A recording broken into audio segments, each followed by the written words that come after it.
In this lesson, we repeat a little and I will add a bit more information about much, many and a lot. You know that we use much with uncountable nouns, much money, much time, and many with the countable plural nouns, many friends, many people. Okay.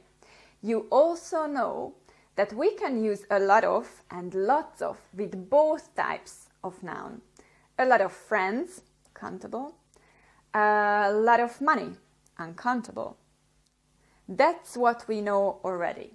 Now look at these sentences. Did you spend much money on clothes yesterday? No, I didn't spend much. I spend a lot of money on books. Do you spend much on them? Oh yes, I do spend a lot. Or, I don't have a lot of ideas about this topic. Look, we normally use much in questions and negative sentences, and we don't often use it in positive sentences. Many and a lot of lots of can be used in all types of sentences, positive, negative and questions as well. So the only thing you have to memorize is that it's best if you use much with negative sentences and questions. That's all. Okay, see you with the next episode.